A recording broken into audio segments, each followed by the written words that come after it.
নমস্কার, 7 নিউজ নেটওয়ার্কে আপনাদের স্বাগত।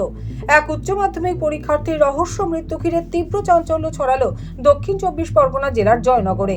শ্বশুর বাড়ি থেকে দেহ উদ্ধার হয় ওই উচ্চ মাধ্যমিক পরীক্ষার্থী। পণ না পেয়ে অত্যাচার এবং খুনের অভিযোগ ছাত্রীর পরিবারের। পরিবার সূত্রে জানা গেছে, জয়নগর রায়নগর বিবেকানন্দ পল্লীর বাসিন্দা সৌরভ নস্করের সাথে বকুলতলার বেলে দুর্গানগর এলাকার বাসিন্দা লাবণী রায় মণ্ডলের ভালোবাসা করে গত 1 বছর আগে বিয়ে হয়। লাবণী এবছর বিজ্ঞান বিভাগে উচ্চ মাধ্যমিক পরীক্ষা দিয়েছে। পরিবারের অভিযোগ, বিয়ের পর থেকেই তাদের মেয়ের ওপর নানাভাবে শারীরিক এবং মানসিক অত্যাচার চালাতো স্বামী সহ শ্বশুর বাড়ির লোকজন।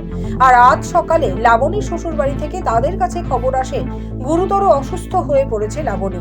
আর এই খবর পাওয়া মাত্রই লাবণীর বাপের বাড়ির লোকজন তাকে নিয়ে এসে পদ্মেরহাট হাসপাতালে নিয়ে গেলে চিকিৎসকেরা লাবণীকে মৃত বলে ঘোষণা করেন।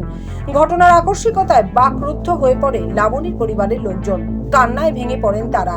ওই উচ্চ মাধ্যমিক পরীক্ষার্থীর ঘর থেকেই তার অস্বাভাবিক মৃতদেহ উদ্ধার হয়। পণ না পেয়ে অত্যাচার এবং খুনের অভিযোগ তুলে মেয়ের অস্বাভাবিক মৃত্যুর জন্য তার শ্বশুর বাড়ির লোকজনকেই দায়ী করে লাবণীর বাপের বাড়ির লোকজন।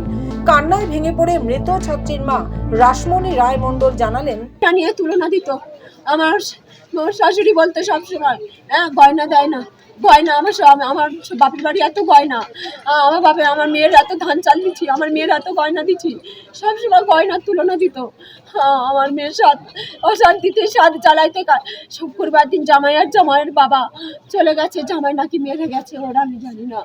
তাই জন্য করে ও কিছু না বলে শ্বশুরের সঙ্গে কালকে রাত 11টার সময় ফোন করে কথা বলেছিল। কালকে তো চিড়িয়াখানায় যাওয়ার কথা ছিল। আমার দেওরের কাছে ফোন করে বলেছিল আমার ছেলে মেয়ে যাওয়ার কথা। বাড়িতে গিয়ে দেখি আমার মা শুয়ে রয়েছে, আমার মার গালে জল দিচ্ছি, বুক ধরে নাচছি। আমার মার গলায় বুকের মধ্যে একটু সাড়া বেরোলো। আমার ঢেলে সবাই বের করে দিল। আমার মা আপনাকে কে বার করে দিল? আমাকে আমার দেওরটা সবাই বলে বৌদি চলে গেছে, চলে আয়। আমার ননু আর দিবে না, পুলিশ এসছে, পুলিশরা বললো তুমি বাইরে যাও। দক্ষিণ 24 পরগনা থেকে মামুনি রায়ের রিপোর্ট, 7 নিউজ নেটওয়ার্ক। আরও বিভিন্ন খবরের আপডেট জানতে হলে অবশ্যই সাবস্ক্রাইব করুন 7 নিউজ নেটওয়ার্ক চ্যানেলটি, কারণ আপনাদের একটা সাবস্ক্রিপশন আমাদের কাছে অত্যন্ত মূল্যবান। জয় হিন্দ।